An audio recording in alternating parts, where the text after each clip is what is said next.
مجدد دوران، اے مجدد دوران، اہل کمال پیر اٹھی قدر چومنے لگے، منظر مراقبے میں کئی گھومنے لگے، ڈالی جو میرے پیر اچھی نے بھرپور ایک نظر، عالم کتاب چھوڑ کے سب جھومنے لگے، اے مجدد دوران، اے مجدد دوران، اے مجدد دوران، اے مجدد دوران. نحمده ونصلي ونسلم على رسول الله، أما بعد فأعوذ بالله من الشيطان الرجيم، بسم الله الرحمن الرحيم. قال عز وجل في القرآن المجيد والفرقان الحميد: إن الصلاة تنهى عن الفحشاء والمنكر.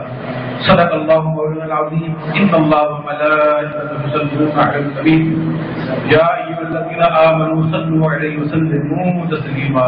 اللهم صل على سيدنا محمد وعلى آله بعدد كل معلوم. صلاة وسلاما عليك يا سيدي يا رسول الله. میرے پیارے محترم جانے والوں، وقت بڑا مختصر سا رہ گیا ہے کیونکہ ہم نے سحری کی کرنی ہے اور سحری کا عظیم قرات میں آپ انتظام موجود ہے. سحری آپ کر کے فجر کی نماز پڑھ کے جائے گا انشاءاللہ. آپ کے سامنے قرآن مجید کی ایک مختصر سی آیت پیش کی. اللہ پاک فرماتا ہے بے شک ان الصلاۃ، بے شک نماز بے حیائی اور برائی سے روکتی ہے. اس کا ترجمہ ہے بے شک نماز بے حیائی اور برائی سے روکتی ہے. انسان کو جن باتوں سے اللہ تبارک و تعالیٰ نے منع فرمایا ہے وہ بے حیائی کے کام اور برائی کے کام ہے. اگر انسان ان کاموں سے رک گیا تو سمجھ لو بیڑا پار ہو گیا، بیڑا پار ہو گیا. ان سے رکنا ہی بڑا مشکل ہے. آج تک زندگی جتنی آپ نے گزاری ہے، آج تک جتنی زندگی آپ نے گزاری ہے تو آپ سے کہیں نہ کہیں کوتاہیاں، برائیاں اور بے حیائیاں ہو رہی ہیں اور خرابیاں ہو رہی ہیں. اگر آپ یہ غور کرو گے تو اس بات کو پاؤ گے کہ نماز میں آپ کے فرق ہے، کہ قرآن اللہ کا کلام ہے، وہ سچا کلام ہے. تو آپ کی نماز کے اندر جو ہے وہ فرق ہے، جس کی وجہ سے آپ سے بے حیائی کے کام بھی ہو رہے ہیں اور برائی جن باتوں کو اللہ نے منع کیا ہے وہ کام بھی آپ سے ہو رہے ہیں. اگر صرف نماز کو آپ درست کر لو، صحیح طریقے سے ادا کر لو تو یہ دونوں کاموں سے آپ محفوظ ہو جاؤ گے. بس آج کی رات آپ نے یہی یہاں سے عہد کر کے اٹھنا ہے، ایک بات کا اس دل میں اللہ کے ساتھ عہد کر کے اٹھنا ہے کہ آج کے بعد جو ہے نماز کو ہم نے صحیح طریقے سے باجماعت سنی عالم اہل سنت والجماعت کے امام کے پیچھے، وابیوں، دیوبندیوں اور کوئی بھی دوسرے فرقوں والوں کے پیچھے نہیں، صرف سنی عالم کے پیچھے باجماعت تکبیر اولیٰ کے ساتھ نماز کو ادا کرنا ہے اور نماز کو ترک نہیں کرنا. اس سے یہ کیا فائدہ ہوگا کہ بہت بڑا فائدہ ہوگا، یہ ساری خرابیاں دور ہو جائیں گی. بے حیائی اور برائی سے نماز روکتی ہے. نماز آپ کو روک دے گی برائی کے کاموں سے بھی اور بے حیائی کے کاموں سے بھی. اور بے شک کہ نماز جنت کی کنجی ہے. اب آپ دیکھ لیں کہ اللہ کے رسول صلی اللہ علیہ وسلم ارشاد فرمایا نماز جنت کی کنجی ہے. اب تالے کی کنجی ہوتی ہے، اس کے مثال کے طور پر 5 دندانے ہیں. ایک دندانہ ہم سے ٹوٹ گیا، گر گیا، چابی گر گئی، یا 4 دندانے اور چابی ہم نے بنوا لی، یا ایک دانہ اس کا ٹوٹ گیا، تالا کھلے گا؟ تو نماز جنت کی کنجی ہے. اس کے 5 دندانے ہیں، اس چابی کے 5 دندانے ہیں. فجر جو ہم چھوڑ دیتے ہیں تو تالا کیسے، کبھی آپ نے خود تو کہا تالا نہیں کھلے گا، جنت کا تالا کیسے کھلے گا؟ کنجی ہے جنت کی نماز اور دندانے ہیں اس کے 5